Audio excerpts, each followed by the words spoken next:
Hey everyone, myself Giridharan. I am working as HVAC engineer in Blue Star Private Limited, Bangalore, and I am taking online classes in regarding HVAC in Life Changes Academy. And this webinar is like an introduction session. So this webinar is about introduction to HVAC. Let's get started. So what do you guys think? Which service in a commercial building consumes more energy?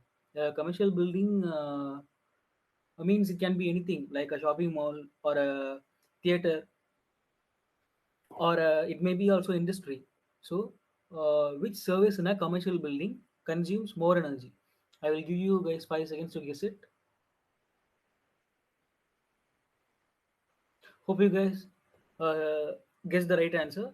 So the service which consumes more energy is lighting, and after that, HVAC is the one which consumes considerable amount of energy up to 25 to 30%. Even uh, in many facilities that HVAC systems which are installed at times when the efficiency is not a priority.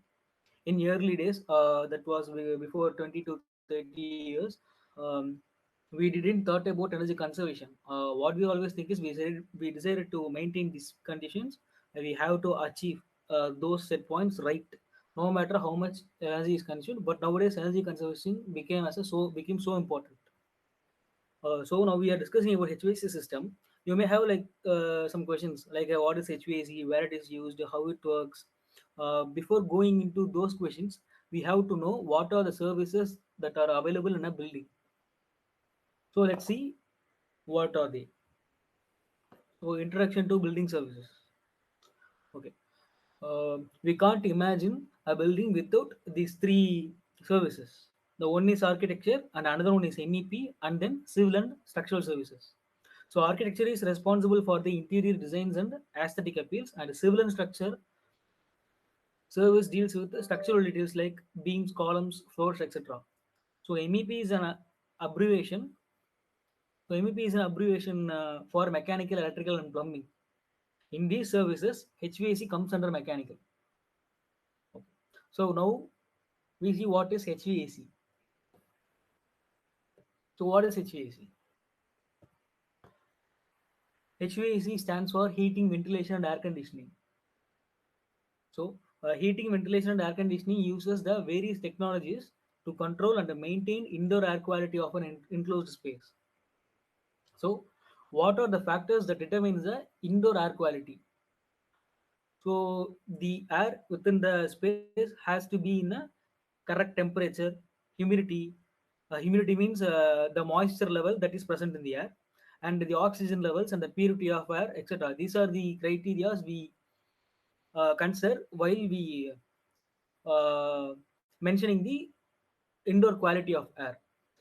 Okay. So the system of motors, ducts, fans, controllers, and heat exchanging units, which used to maintain the comfortable environment to maintain the acceptable air quality.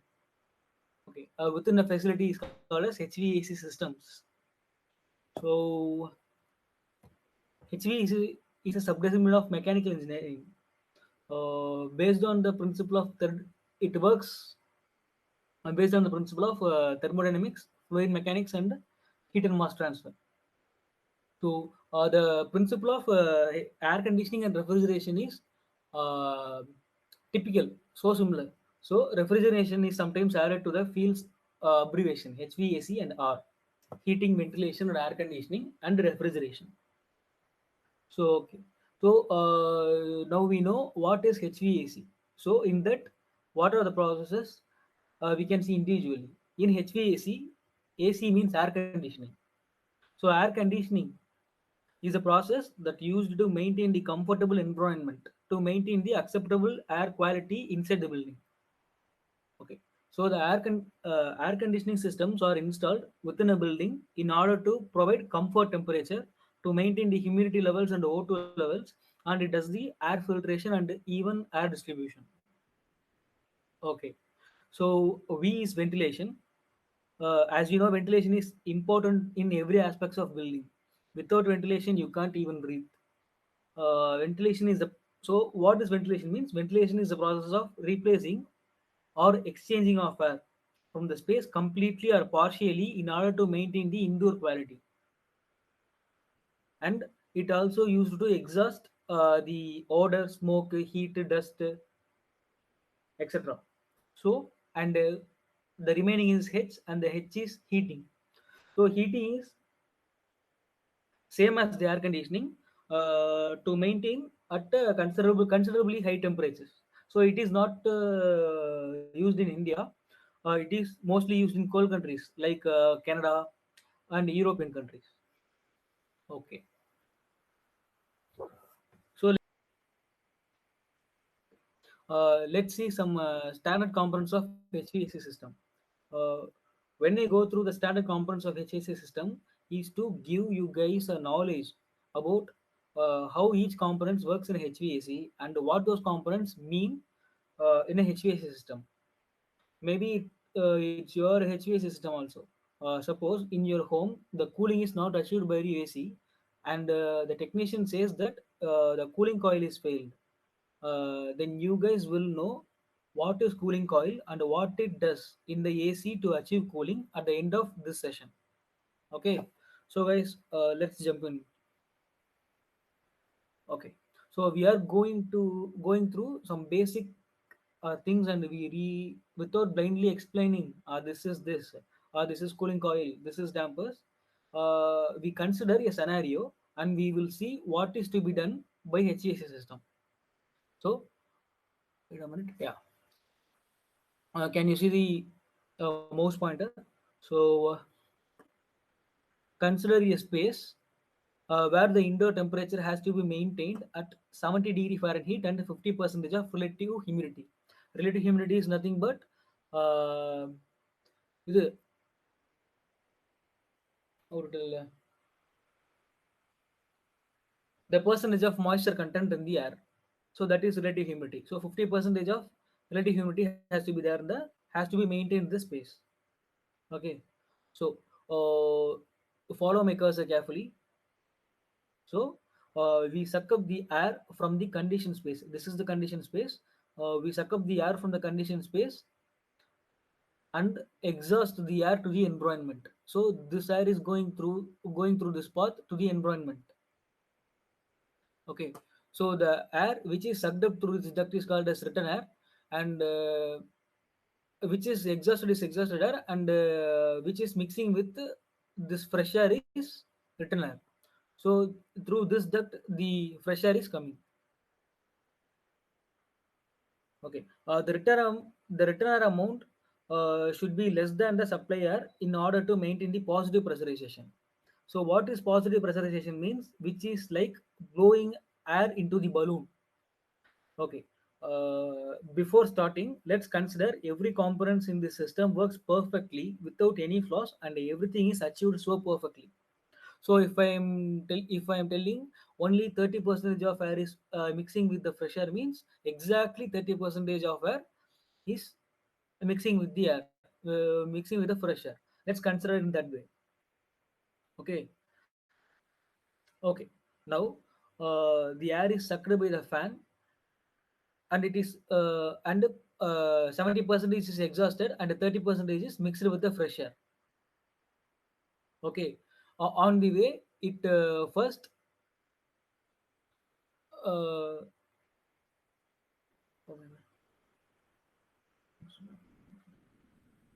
hmm. On the way, it first passes through the dampers. Okay. Our first component is damper. Dampers are the components that are installed within a duct system in order to regulate the airflow. It was a door-like structure within a duct. Okay. In old HVAC systems, it is manually operated. That is, someone has to reach the lever of the damper, and they have to adjust according to the data. But in most of the new systems, it comes as the actuator operated. Okay. So then we are going to see about the outsider. So outsider is obviously an untreated air that is brought into a system from the outside, I mean atmosphere, to make up the air that lost it due to exhaust. Okay. In order to maintain the oxygen levels in the conditioned space, the outside air is taken. Yeah. The location from it is very important to uh, Choose the location of the outside.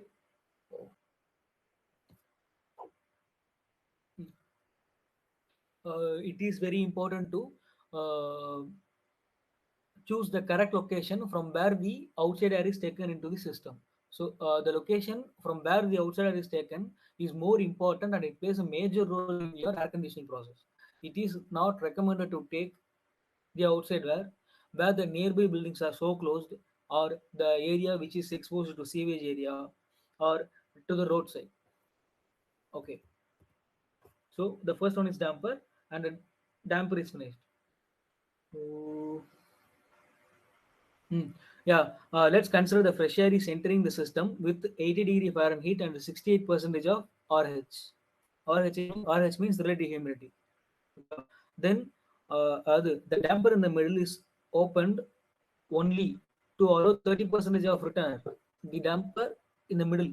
So this damper is opened only to allow 30 percentage of return air, and the rest is exhausted into atmosphere. And the air is passes through the filter. This B is filter. Okay. So let's see what are filters. Okay. Filters are designed to trap pollutants, dirt, dust, mold, bacteria, etc., and to prevent these materials from entering the system and contaminating the environment.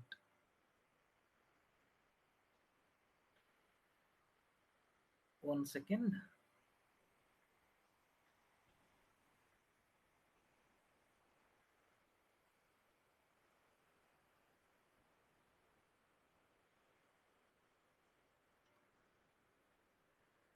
Uh, the fresh air intake duct is exposed to environment where the contaminants area is more.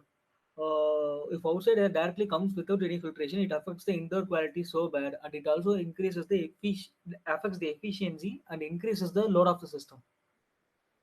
Filters can be made of felt, cloth, cellulose, fiberglass, foam, paper, silk, etc., and can filter out varying levels of contaminations based on their construction. Okay, uh, let's see. So the air is passed through dampers and it passes through filters. So after filters, the air reaches the cooling coil. The C is called as cooling coil. Let's see what is cooling coil. Cooling coil is nothing but a coil which is connected to the source of cold fluid. For example, it may be chiller or it may be cooling tower. This coil is capable of absorbing the heat from the air that passes over them. Here, I want to clarify a thing that there is nothing called as cold or supplying cold. There is only the absence of heat, the absorption of heat from the space where the space feel cold. There is no process to produce or supply cold. Why some substance feels cold means there is no heat in the substance. Because of that only it becomes cold. There is nothing to be supplied to make the substance cold. You have to take the heat out of that substance to make it cold. It is a very important thing. Okay. So when the air is passing through the coil, it reduces the temperature of the air and it decreases the relative humidity. Due to the temperature of cooling liquid that passes within the coil, the temperature and relative humidity decreases. Due to the lowering of relative humidity, condensation of water occurs. Okay. So in our case, the air enters into the cooling coil. In our case, the air enters into the cooling coil at 80 degree Fahrenheit, 68% relative humidity. And after passing through the cooling coil, the air becomes 50 degree Fahrenheit and relative humidity becomes 100%. We can't send this air directly to our space because our space requires the condition of 70 degree Fahrenheit and 50 percentage of relative humidity. Okay, so now we have to increase the temperature by 20 degree Fahrenheit to achieve this 70 degree Fahrenheit, which is required in the space. So we have to heat the air up. Here comes the heating coil.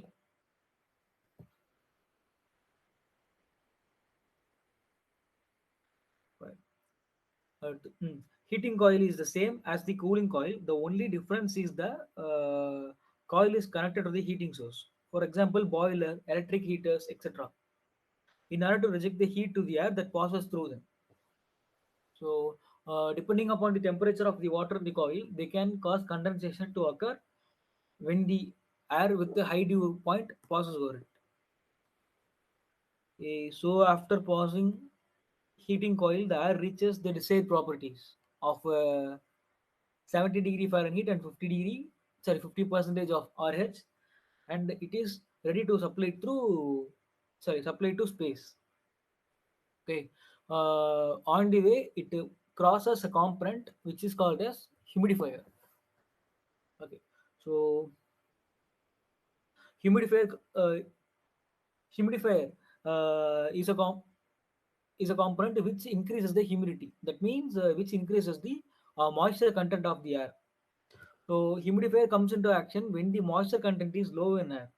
During winter season, the moisture content in outside air is itself low, and when we pass through the cooling coil, the humidity level decreases more.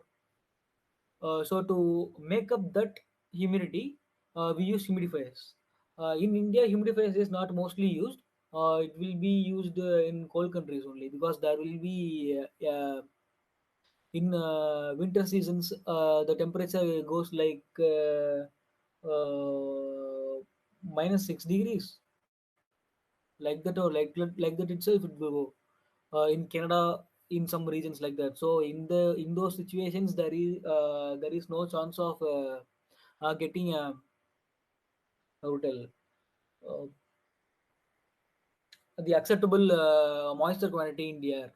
So we have to humidify that air before supplying into the conditioned space. So that's where humidifiers are used. Okay. So humidity is added to the air by mixing the steam with air or by spraying the water using water sprinklers. So this is mixing steam and this is spraying sprinklers through the air. So the air is going like this, and in the direction of air going, and the air will take the sprinklers with them, and the humidity is carried by the air. Okay. So the next component is fan. Fans are more important component in the HVAC system. It is the one which is responsible for the movement of air. If the air for for working of this equipment, the air must be suck, sucked by sucked from the space, and it has to be exhausted. This can't happen without the use of this fan, and the air has to be supplied through this diffuser, and it's not happened because without this fan. So fans are very important components in the HVAC system. Okay, job. So yeah, so let's see what are the job opportunities uh, you have when you complete this course. Uh, okay, there are a lot of job opportunities out there uh, where you can get a great start and a promising future. Here are some of the career options in which you can pursue your career. So first one is sales engineer, design engineer, site engineer, maintenance engineer, service engineer, tab engineer, and procurement engineer. So let's see what are the roles and responsibilities of these engineers in the following slides. Okay, sales engineer. So what is the role of sales engineer is to prepare and deliver technical presentations explaining products and service to customers. So if you send an ordinary salesperson to a customer, means customer may ask some technical questions. So a normal salesperson who studied marketing don't know the answers for those technical questions. If a HVAC engineer went for a sales support, means he will rectify the doubts regarding the technical side and as well as the marketing side. So without sales engineer, the company won't uh, grow like that.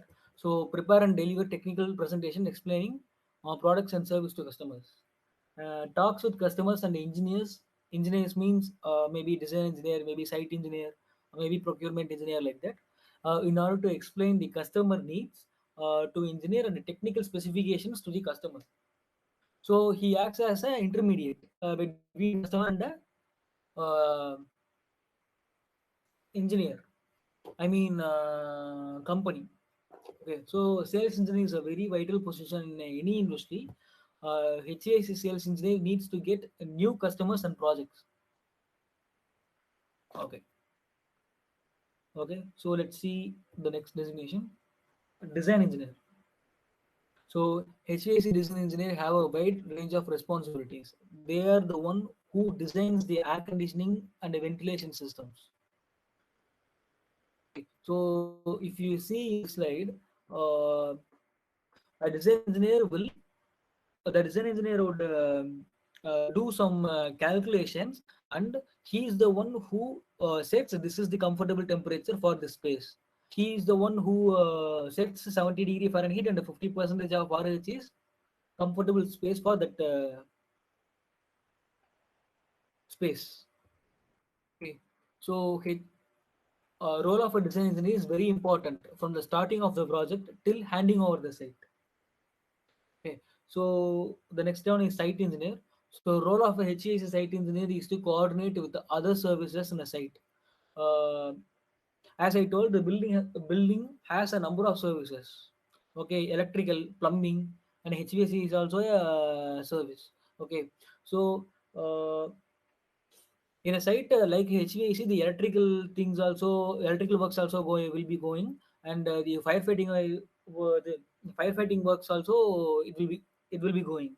So without any clashing, they have to coordinate and get clearances for HVAC. This is the very important role for an HVAC site engineer. Their responsibility is to monitor the site activities, make sure the duct and the piping installations are done as per approved shop drawing. So shop drawing is provided by the design engineer designing the while designing for that site. Then they ensure all the safety protocols are followed while working. Okay, so then maintenance engineer. So what is the role of maintenance engineer is planning and undertaking scheduled maintenance and responding to breakdowns, diagnosing faults, repairing equipment, maintaining equipments, and statistical financial records. So they has to maintain a perfect record on what date it is, what date that equipment is maintained, serviced, and till what date it can be used. When was the next service? He has to maintain those registers. Okay, okay. So service engineer. Role of a HVAC service engineer is to find faults, carrying out repairs and service equipments, and tests equipment after servicing. They need to visit the customer's place in daily basis in order to troubleshoot service equipments. They must have good problem solving skills and excellent communication skills. Okay, then tab engineer. So tab engineer ensures the cooling or process related airflows or water flows and delivering efficiency and safety through the system. So what is tab engineer means? Design engineer the design engineer will design that the air should be flown in this speed, this velocity. Velocity is measured in cfm, sorry, fpm, feet per minute. So in this for this duct, for this dimension of duct, that the air has to be uh, a path in certain FPS he will design.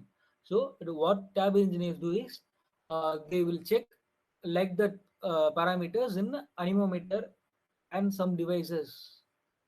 Diagnose, test, adjust, and balance systems to achieve optimal system performance. Okay. So procurement engineer. So procurement engineer reviews technical specification, bill of quantity, and drawings to determine the suitable vendors and suppliers and compass the quotation and best cost and delivery date.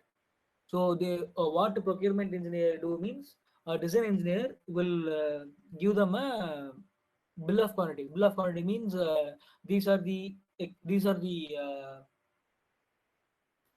these are the requirements. This much of walls we need. This much of this square meter of duct we need. They will duct we need. They will make a BOQ. So for the BOQ we have to buy rate. So procurement engineer speaks to different vendors and get separate quotations, and they will compare those quotations for best cost and best delivery date, and uh, they will order the materials. So this is the role of a procurement engineer. Okay. So what do you guys get in our course? Yeah, you will be introduced into an evergreen field where you can get a lot of opportunities to get a head start in your career. So you will find our syllabus in our website. So click the link in the description to visit our website. Uh, you will get your certificate in your doorstep. Okay. And what is the scope of HVAC? What to tell? There is a tremendous scope for HVAC because without ventilation and air conditioning, there is no future because in a daily basis there is a lot of construction is going on like hotels, industries, and even in residential also HVAC is very important. So uh, without industries, the nation will not be developing, and without HVAC the building will not be constructed. So we have a lot of opportunities in HVAC. We have a lot of job opportunities, and you can get job opportunities in companies like Blue Star, Carrier, Toshiba, Daikin.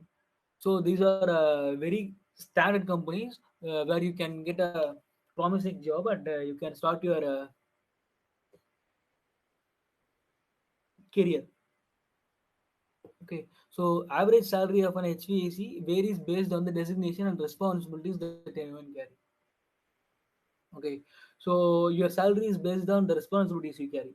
And in general, an average salary for HVAC fresher. So for fresher, it comes around 1.8 LPA to 3 LPA in India, and it keeps on increasing every year.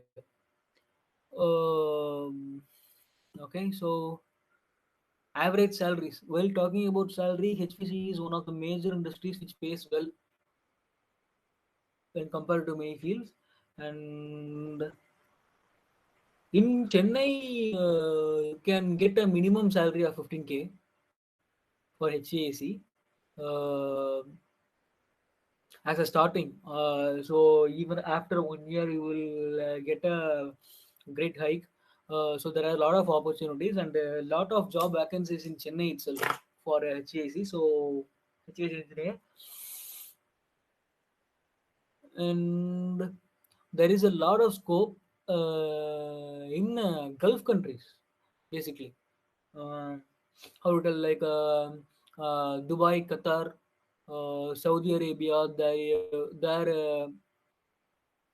There are a lot of opportunities regarding HVAC in Gulf areas. So minimum you will get around 4,000 dirhams in Dubai for a HVAC. For a HVAC engineer. So 4,000 means it comes around 80,000 rupees per month, like per month in India. So the average salary for fresher in India is 1.8 LPA to 3 LPA, and the average salary in UAE is around 42,000 AED per year. So that's all today. Thank you. Thank you so much for watching the video. Make sure you've subscribed so that you can get the regular updates. Use the feedback ink in the description to get your certificate. Thank you.